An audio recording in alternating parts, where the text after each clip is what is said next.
মহিলার বিরুদ্ধে মানহানির মামলা করলেন মূলত কোন পরিপ্রেক্ষিতে এবং কি করলেন? দেখুন, একজন বিধায়ক, আমরা একজন বিধায়ক, আমরা ল মেকার, আমরা আইনকে মান্যতা দিয়ে চলি। আমাদের এমন কোনো মন্তব্য হয়ে যাবে না যেটা জনমানুষের বিশৃঙ্খলা তৈরি হবে, যে মন্তব্যের দ্বারাই মানুষকে মানুষ পিটিয়েও মেরে দিতে পারে। কারণ বিজেপির কাছ থেকে 30 কোটি টাকা নিয়েছে মানে ভয়ঙ্কর অপরাধ করা হবে। তো উনি এরকম ভাবে বলে ছড়াচ্ছেন। আমি এই পরিবর্তে তাকে তো বলতে পারি না এরকম ভাবে 1998 সালে তোমার দিদি কার কার কার কাছ থেকে সিম্বল নিয়ে লড়াই করেছে, আন করেছে, এই কথা বলে আমি জবাব দেওয়ার প্রয়োজন বোধ করি না। আমার নামে মিথ্যাচার হয়েছে, আমাদের পার্টির নামে মিথ্যাচার হয়েছে, সুতরাং সেই মিথ্যাচারের জবাব আমি আইনের মাধ্যমে দেব। উনি যে কথাগুলো বলেছেন সেইগুলো উনি কোর্টে এসে জানাবেন যে আমি কার মাধ্যমে, কবে, কোথায়, কিভাবে স্টেপ বাই স্টেপ নিয়েছি, মানে কি পাটে টাকা নিয়েছি, কি একবারই 30 কোটি টাকা নিয়েছি, 30 কোটি টাকার মধ্যে কত 100 টাকার নোট ছিল, কত 500 টাকার নোট ছিল, সবটাই এসে শোনাবে। আর না হলে ক্রিমিনাল প্রসিডিউরে যেগুলো হচ্ছে সেগুলো হবে। এক কথায় আমরা ছেড়ে কথা বলবো না। আমরা শাসকের অন্যায় অনৈতিক কাজ, একদিকে 26,000 চাকরি বাতিল, একদিকে আমাদের তিলোত্তমা বিচার পেল না, উল্টো দিকে কারামাইকেল হোস্টেলে বাঙালি হওয়ার বাংলায় কথা বলার জন্য আক্রান্ত হচ্ছে, একদিকে দুর্গাপুরে গোরক্ষক বাহিনীদের তাণ্ডবে মারছে, অন্যদিকে পুলিশ কাস্টাডিতে আমাদের যারা বিরোধীরা করছে, সে আপনি শত্রুঘ্না থেকে শুরু করে আর যারা আছেন, যারা যে ক্ষেত্রে মিরাক্কিরি থেকে শুরু করে নওশাদ সিদ্দিকী, যারা দেখবেন বিভিন্ন ভাবে পুলিশি হয়রানি করা হচ্ছে।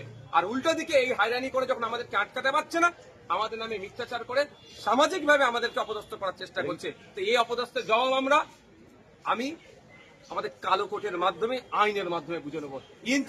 ইঞ্চিতে বুঝে নেওয়া হবে, একটুও ছাড় দেওয়া হবে না। যে অসত্য কথা বলেছে সেই অসত্য কথার জবাব আমি আইনের মাধ্যমে নেব। এখন 26-এ নির্বাচন তো সামনে আছে, তার আগে কি মনে করছেন যে নির্বাচনের জন্য এই অসত্য কথা বলা? দেখুন, আমার সাথে নির্বাচনের আগে কি এটা হাতিয়ার করতে চাইছে? দেখুন, আপনাকে বলি, আমার সাথে পেরে উঠতে পারছে না। আমার নামে একাধিক ধারায় একাধিক মামলা দিয়েছে। কদিন আগে আমাকে 24 ঘন্টা আটকে রেখেছিল। এই সমস্ত অ্যাডভোকেট যারা আছেন, এনাদের মধ্যে ছিলেন আরো অ্যাডভোকেটরা আসে, আমাদেরকে জামিন করিয়েছে। তো আমাকে আটকাতে পারছে না। তাহলে কি হবে? সামাজিক ভাবে আমার যে রেপুটেশন তৈরি হয়েছে, আমি যে মানুষের পরিষেবা দিচ্ছি, যার ধর্ম বর্ণের ঊর্ধ্বে গিয়ে মানুষের পাশে দাঁড়াচ্ছি, এটাই শাসকের ঈর্ষার কারণ হয়ে দাঁড়িয়েছে। আমাকে অফার হচ্ছে তৃণমূলে জয়েন করার জন্য, আমাকে নামে মিথ্যা মামলা হচ্ছে। সবটাই যখন আমি প্রত্যাখ্যান করছি, আমার সাথে আর কোনো অ্যাঙ্গেল থেকে বেড়ে উঠতে পারছে না। পাবলিক পারসেপশন আমার সম্পর্কে যদি খারাপ হয়, পাবলিক ডোমিনে আমাকে এই ধরনের মিথ্যাচার করা হচ্ছে। আমি একটা কথা বলি, আমি 30 কোটি টাকায়, আমি এখন ক্যামেরা বলছি, নিলে 3000 কোটি টাকা নিয়ে আর আমি ভাববো? যদি ভাবি, নেবো না। ওই 30 কোটি টাকা আমার বাড়িতে, আমার হাতে ধুলো। আমার বাড়িতে প্রত্যেক বছর 1 কোটি টাকা শুধু কাঠ পুড়াই আমরা, কাঠ রান্নার জন্য। কোন ক্যামেরা বলছি, 1 কোটি টাকার কাঠ লাগে আমাদের বাড়িতে, যে ভক্তবৃন্দরা আছে তাদের খাওয়ানোর জন্য। 30 কোটি টাকায় নওশাদ হাত দেবে?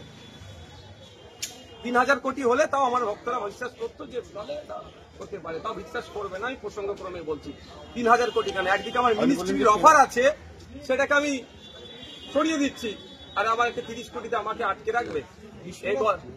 এই গল্পর জবাব আমাদের যারা উকিল সাহেবরা আছেন তারা কোর্টের মাধ্যমে কেনার চেষ্টা হচ্ছে। রিসেন্টলি আপনাকে কোনো অফার দেওয়া হয়েছে তৃণমূল থেকে, বা কোন দল থেকে অফার পেয়েছেন? দেখুন, আমাকে তো অবভিয়াসলি তৃণমূল থেকেই তো আমাকে সবসময় করা হচ্ছে, চলে আসুন। এখন নতুন একটা ট্রেন্ড শুরু করেছে, আপনার সিটটা বাঁচিয়ে রাখতে হবে, আপনি দিদির সাথে যোগাযোগ করুন। আর আমি উত্তর দিয়েছি সেটা মিডিয়ার মাধ্যমে বলছি, দ্বিতীয়বার যে বিধায়ক হতেই হবে এই লোভ লালসা আমার মধ্যে নাই। আমি এতটুকুই বুঝি, আমি জেলে যখন আমাকে 42 দিন রেখেছিল, আমি শহীদ গোপীনাথ সাহার জীবনী জেলের মধ্যে পড়েছিলাম। তিনি 19-এর কোটা পার হয়নি, দেশের জন্য জীবন উৎসর্গ করেছিল। হাসির কাটে তিনি গিয়েছিলেন, তার জীবনী আমি ক্ষুদিরামের জীবনী অনেক আগে পড়েছিলাম, কিন্তু প্রেসিডেন্সি জেলেতে গিয়ে শহীদ গোপীনাথ সাহা, আমার জেলার মানুষ, হুগলি জেলার মানুষটা, তার জীবনী আমি পড়েছি। আর স্টেজে সেটা বলি। আর বাস্তবেও তিনি 19-এর কোটা পার হয়নি, আমার এই 30 কোটা জাস্ট ক্রস করছি, 30-এর কোটাতে আমি জাস্ট এন্টার করেছি। সুতরাং আমাকে এই কিনতেও পারবে না, মিথ্যা মামলাতে আমাকে আটকাতে পারবে না। আপনাকে অফার কে দিচ্ছে? আপনি অবশ্যই শাসক দলের যারা আছে তারা। লাস্ট যেদিনকে আমাকে অ্যারেস্ট করে সেই দিনকে আমি বিধানসভায় গিয়েছিলাম, আমি নামটা পাবলিকলি এখন ডিসক্লোজ করবো না। সেদিনকে আমি বিধানসভায় গিয়েছিলাম, আমার স্ট্যান্ডিং কমিটির একটা মিটিং ছিল, সেই সময় আমাকে শাসক দলের এমএলএ দ্বারা বোঝানো বলবেন বা অফার বলবেন বা ভয় দেখানো সবটাই হচ্ছে, কিন্তু পুরোটাকে আমি পাত্তা দিচ্ছি না। মানে বিধানসভার অন্দরে হ্যাঁ, বিধানসভার ক্ষেত্রে আরো কয়েকটা মাথা আজকে কলকাতা জেলা জুড়ে বালিকা